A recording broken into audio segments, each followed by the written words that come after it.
Hey everybody, it's Professor Parish, and welcome to week 3 in English 122.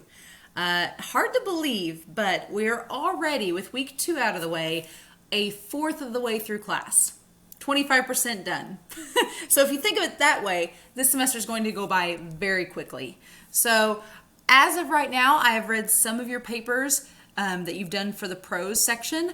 The papers that I have read have been phenomenal, and I'm so happy with how they've turned out so far.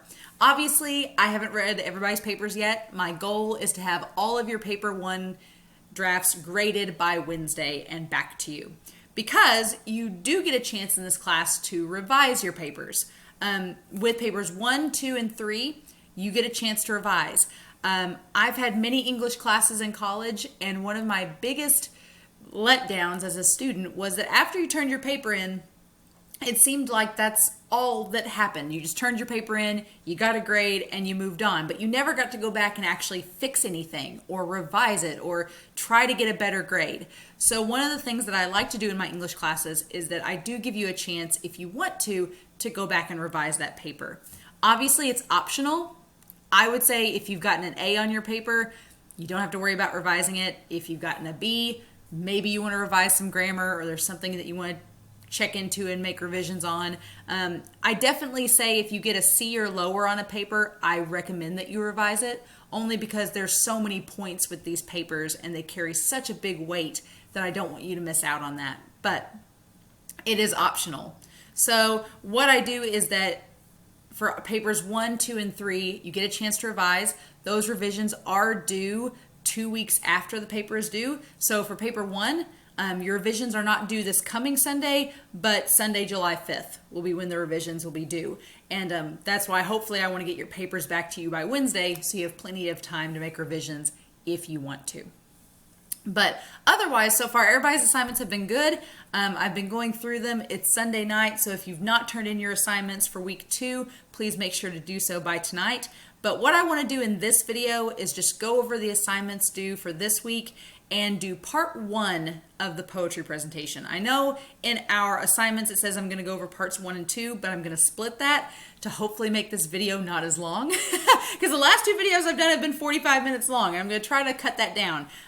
One thing to note too, I will be adding this to our announcements as well as our resources. Later on this week, I'm going to do a video just on MLA. I was going to do it in this video, but again, I'm going to try to cut the times down on these videos just a little bit so they're a little bit easier for you all to digest along with everything else going on. So I am going to make a separate video just for MLA and focusing on it. So hopefully that will help you as we go into doing research later in the semester with just reviewing that. But so far with the MLA reviews I have seen, everybody's MLA has been pretty good. So hopefully that's a good sign. We do have some MLA related assignments this week. So like I said, just be on the lookout. Probably around Wednesday or Thursday, I'm going to have a video just on MLA come out for you all to watch. So in the meantime, let's talk about week 3 and start talking about poetry. So I'm going to minimize myself. I'm down here now. And let's go to our weekly assignments. For week 3, there are 4 assignments due. One assignment that's due on Friday is going to be your discussion forum assignment for week 3, just doing the posts. Your peer responses are going to be due Sunday, and so far everybody has done a really good job on the discussion forums. I've really enjoyed reading your answers, seeing your responses to each other. They've been really, really good, so kudos on that. Let me show you guys what it looks like. So for this week, what you're doing is we are talking about chapters 13, 14, and 15. Chapter 16 we're going to touch a bit more on next week, but you can go ahead and review it if you want to. It's on symbolism, so we've talked about symbolism with prose. It's not too much different with poetry. But what you're doing is you're going to choose a poem from the glossy pages in chapter 14. These start after page 698 in our textbook. And what I want you to do is imagine how that image or poem uses a term from either chapters 13 or 14 on pattern or image. And then what you're going to do is choose a second poem from chapter 16's glossy pages, starting on page 760 with symbolism, and explain how that image and poem uses the terms metaphor and symbolism. So we've talked about metaphor and symbol in our prose section, and now we're going to apply it to poetry. And you can choose any term that you want to use to discuss the poem you picked for number 1. And then the final question is, of the 2 poem image combos you chose, which do you like better? And explain your answer. So I like doing some compare and contrasting. That's what we're doing this week with these poems. And this also will give me a chance to see if you understand how we use metaphor and symbolism in poetry, and also to see what kind of terminology you want to apply to the poetry for number 1 there. And I can see that Samantha's already done this one, so kudos on you. So you've already got somebody to help reply to. But that is our discussion forum topic for this week. The other thing is we have an MLA in-text and citation review, as well as paper 2's thesis and outline and the reading response number 2. So let me touch base on the MLA assignment first. So the citation review, I'm going to pull it up here for you all. Okay. So what I want you to do is it's kind of like a little scavenger hunt. What you're going to do is find me an example, or tell me what the formula, rather, for each of these is. So tell me what the formula, if you're citing a print book in MLA, what's the formula? How would you write that out? An article from a website, a peer-reviewed journal. And a peer-reviewed journal, let me just stress, a peer-reviewed journal is just a literary journal. So like the American Psychological Association or the American International Quarterly Journal of Communications. Some type of journal is peer-reviewed. What I don't want is for you to give me like Teen Vogue, anything like that. I just want like an academic journal is what that means. And then how do you cite a YouTube video? How do you cite an interview? Honestly, if you want to wait on this assignment until after you've watched the MLA video, that's probably a good idea because I'm going to go over how to do these in that video. But if you don't want to wait, you can always download our MLA citation presentation that's in our resources, in our syllabus handouts and videos page, and it will give you how to cite these as well. So that's up to you. And then down here below, we have this in-text citation. So what I've done is given you a source that's cited in MLA, take note, and then I've given you a sentence where that citation would be used, and I want to know what goes here. What does my in-text citation look like? Based on the source that you got here, what do I put in in-text? Again, in the MLA video, I'm going to go over this. So if you want to wait to do these last 5 along with the others until you see that video, that's fine. But if you watch the presentation and you get how to do it in MLA and you want to go ahead and do it, up to you. But that's the MLA in-text and works cited review assignment. All right, I'm going to wait on that. Okay. Then we have, I'm going to skip paper 2's outline for just a minute and go over the reading response. Reading response number 2, everybody's reading response on Hemingway was really good, but this is number 2. So the reading response number 2, what we're doing is Lindsay Ellis, she is a video essayist. She has her degrees in theater and rhetorical studies. I really like her work because I think her sense of humor is pretty funny. She's a little bit dry, but I like her sense of humor, and I think she picks interesting topics to talk about. So what this video is, it's titled Dear Stephanie Meyer. If you don't know who Stephanie Meyer is, she wrote the series called Twilight. Maybe you've heard of it. But what this video is talking about the idea of changing our minds and revisiting an idea or how we thought about something and reshaping our focus and what we think about that topic. So the video is here. It's about 11 minutes long. It's not crazy long.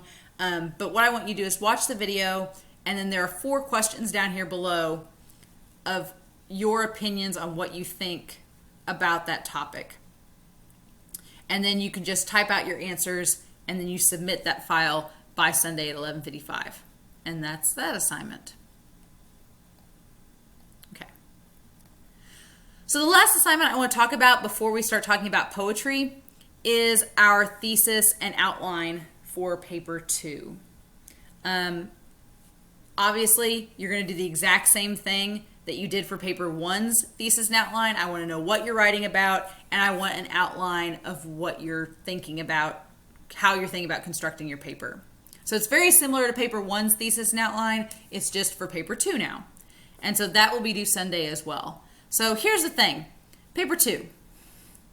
I've actually tweaked this from previous semesters at the request of students to kind of narrow the focus of this. So this paper is going to delve into poetry. And you're going to have two options for this paper. So option one, you can choose 2 songs or 2 poems, either from our book or from an alternate source. And I want you to compare and contrast either those 2 songs or those 2 poems. Tell me, how are they similar? How are they different? How do they use terminology from our chapter concerning poetry? We've got several chapters on poetic terms. There is a ton you could talk about. Symbolism, imagery, word, pattern, form. There's so much you can delve into with the songs and poems. And songs are technically poems. One of our terms is lyrics. Songs are a form of poetry. It's just set to a musical tune. So I want you to compare and contrast in option one, either 2 songs or 2 poems. And then at the end of your paper, I want you to create a short poem or verse, either a short song or a short poem. This is just 1 or 2 verses that kind of mimics one of those songs or poems that you compared or contrasted. So there's going to be a little bit of creative writing in this one. You do have to mimic and create your own verse. It's not a creative writing class, so I'm not going to be grading you on is your sample verse that you create amazing or not. I just want to know, can you identify the elements with what you're comparing and contrasting and then mimic that in a verse of your own. So it should be a pretty fun paper topic. And then if you are a creative writing person, if you really like poetry, which some students really like writing poetry, option 2, I would like for you to choose 2 photographs, either of your own or that you found online, and create a poem for each. And then you're going to compare and contrast those poems and do kind of the same thing that you did with option 1, where you tell me how they use different terms of poetry, what was your thought process in creating these poems, which one do you like better, how do they utilize poetic terms, things like that. But you're writing the poems instead of looking them up. And so you're basically analyzing your own work with option 2, which is kind of neat because usually we don't get to do that. We don't get to self-reflect on our own writing. So you'll be using terms from your Discovering Literature textbook to compare and contrast. But option 2 obviously is the more creative of the options.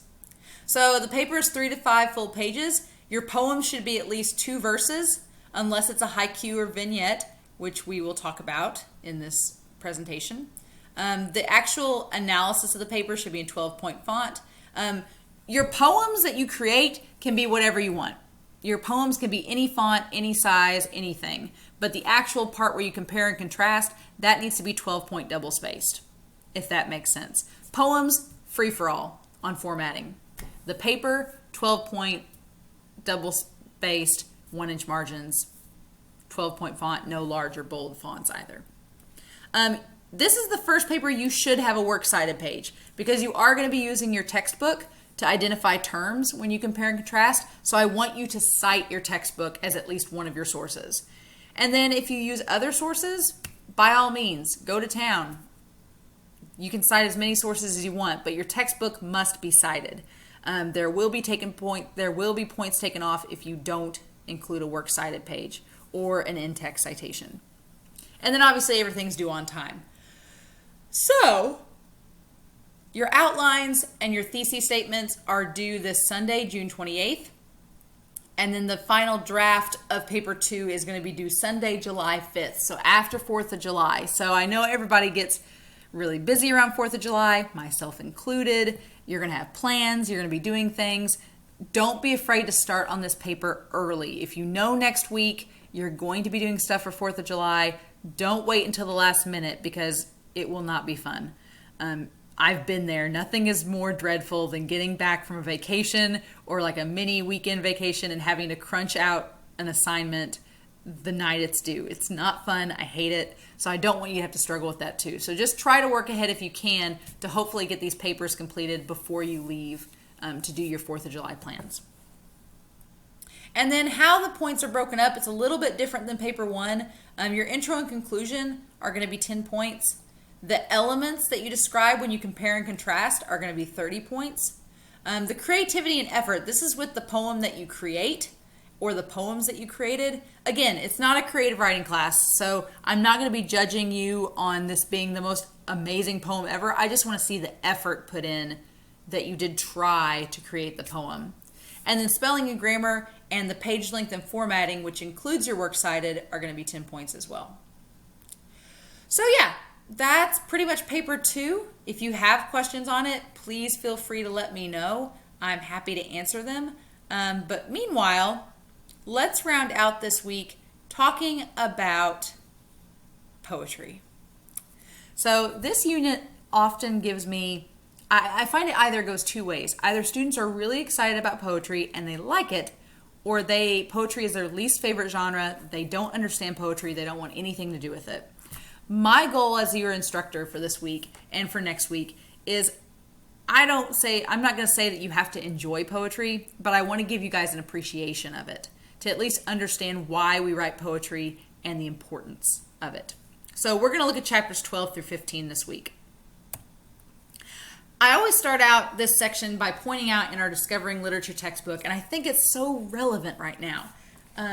On page 611, there's this photo, and it's hard for you to see. There's a photo of Michael Jordan shooting a basketball. I find it fun that we have The Last Dance, the Michael Jordan kind of mini documentary, coming out at the same time as this. But they use Michael Jordan's picture from the Chicago Bulls playing NBA as the symbolism or the face of poetry. Why? I always ask my class this. Why? Why would a textbook choose to use Michael Jordan's picture as a representation for poetry? Doesn't seem like it makes sense, right? And what I tell students is that on that first page of chapter 12, I love this line that they describe poetry as language at its best. When you think of NBA basketball in the 1990s and you think of the best, I mean, we all have our favorite players. You could argue that there's players from teams that are very similar, but usually if you know nothing about basketball, but someone says, okay, 1996, greatest NBA player, the name that probably is going to come across everybody's mouths is Michael Jordan, because he was just a really phenomenal player and represented basketball at its best. Poetry is language at its best. A good poem is hard to write because it doesn't waste anything. I've read books where chapters, I could just skip through a chapter. I'm like, I don't have to read this. It's not important. It's just filler. Let me get to the good stuff in the plot. With a poem, there is no filler. Every line is important. Every word choice is important. There is symbolism and meaning in every fiber of a poem's being if it's a good poem. There's bad poetry out there, don't get me wrong, but a good poem will utilize language in every possible way to make a great, solid piece of poetry. So it's different from other genres of literature in that it doesn't give just data or facts. It's specifically about an emotional flow of experience. A poem can be about a microsecond in time, or it can be about 1,000 years. There's so many options with poetry, and it can be so subjective and ambiguous that I think people get really afraid because they may not understand what the author is trying to say. And unfortunately, that might be the author's intention. They may be intentionally being ambiguous or not giving you any clues to what their writing is about. So it can be easy to be frustrated by poetry, but when you understand it and appreciate it, it can be really something special to read. So we have this poetry terminology described in chapter 12. One is called an epic. There's an epic and a lyric, and they are opposite of each other. When we think of epic, we think of like big and explosive and powerful and wow factor. And an epic is kind of basically comes from that term describing poetry, like a big long poem that has elevated style. Think the Dwarf Song in The Hobbit. It's a big, long, sing-songy poem, but it goes on forever and it's big and bombastic, and yeah, that's an epic. Lyrics, on the other hand, are short poems. They're pretty much every song we hear on the radio, with the exception of Freebird and Led Zeppelin's Stairway to Heaven. With the exception of those and some other songs, usually most songs we hear on the radio are lyrics. They're just short, couple verse poems. Extended metaphor is a comparison that extends throughout the entire poem. So it's a comparison that we see in the entire piece of text. A rhyme, that's probably of all the terminology, rhyme is probably the term we most associate with poetry, because we think of Dr. Seuss, or we think of poems that have that traditional A-B structure, or A-A-B-B structure, and we'll talk about structure here shortly. But it's just an echo effect produced when the poet repeats the same sounds at the end of the final syllables in a line of poetry. And then a stanza, there's a poem on 625 that depicts this, is just a set of lines in a poem, just in an order. That's just what we call it, is a stanza. All right. So, we're talking about meter, feet, and iambic feet. Meter is the regulated, free-flowing rhythm of ordinary speech. So meter is that kind of sing-songy way that you read poetry. If you've ever watched slam poetry, or you've ever seen a poetry reading, when you read poetry, it sounds different than normal conversation. That's just how it is. And so with meter, there's ways of measuring it, and we call these moments feet. So with feet, you can kind of measure when that rhythm takes place. And you can also, there's different ways that feet are represented, and one of them is iambic. And iambic is when you stress the last syllable in a foot of poetry. So I'm going to give you guys an example of this. On page 626, we have Robert Frost's example poem here, Walking Through the Woods on a Snowy Evening. And there's a verse from it listed here, and I want to read this verse out loud to you, and I'm going to read it slowly, and then I want to break it down for you, because there's an intentional thing that Frost is doing here, using meter, feet, and iambic feet. So we have, on page 26, it's in the middle of the page here, whose woods these are, I think I know. His house is in the village, though. He will not see me stopping here to watch his woods fill up with snow. So reading that, there's something that happens to your voice. And this is an intentional mechanism that the poet will use. And so if you break these poems down by line, you can see whose woods these are, I think I know. So there's feet there. There's little two-part segments in that line of poetry. And it's iambic because you're stressing the last syllable in each foot. So whose woods these are, I think I know. His house is in the village, though. He will not see me stopping here to watch his woods fill up with snow. So it's a trick. It's just that using that feet and that iambic style to make you emphasize the second syllable of each foot. And the question is, why would Frost do this? Other than creating this kind of like rhythmic musical effect, why do that? Well, in Frost's poem, he's riding a horse through the snow.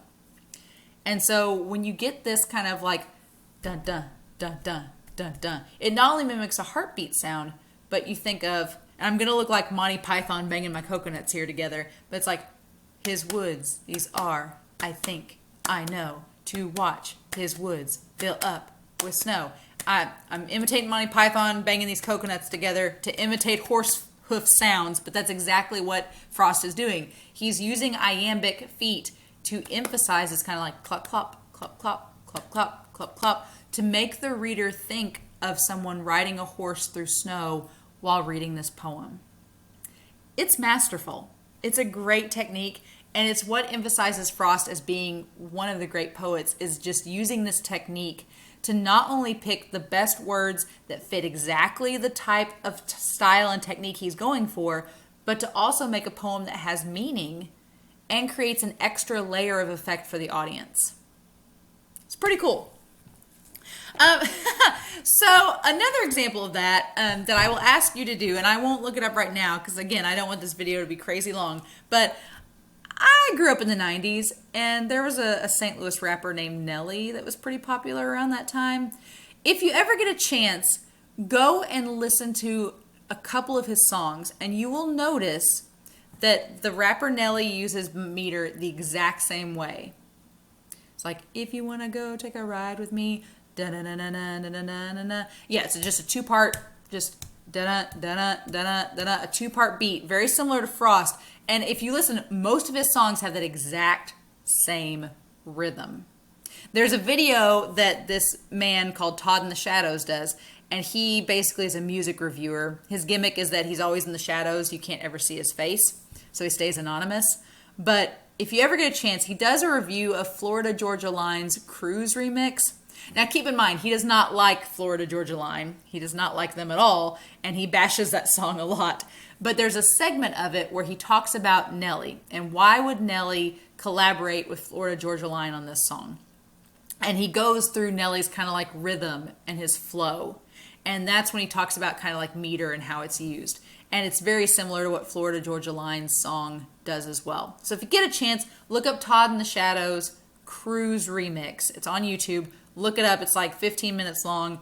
He is hilarious. But there's a segment about Nelly in there that is calling back to exactly what I'm talking about with meter.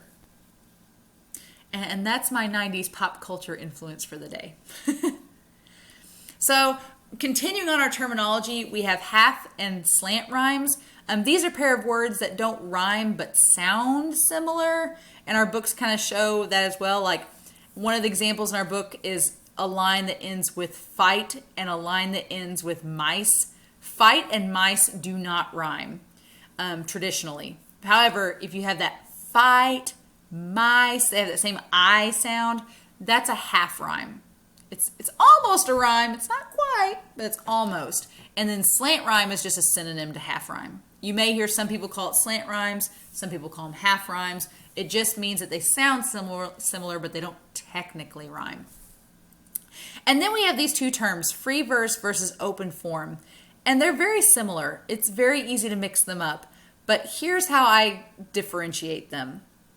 With free verse, there are no rules. I don't like free verse because I'm more of a traditional poetry aficionado.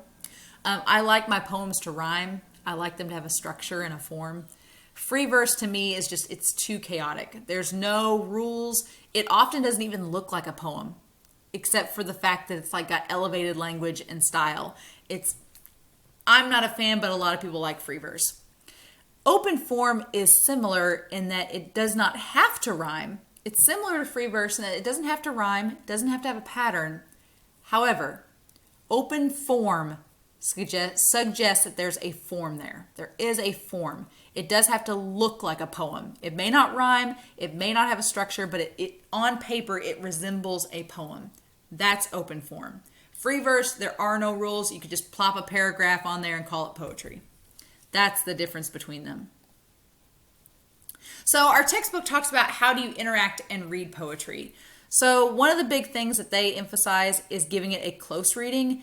Like with most poems, they're not very long. So unlike a novel where you may have to feel like you're skimming through it, with a poem they ask, no, sit down, view it, read it in full, and actually really get to the kind of the meat of the poem and what the author is trying to do.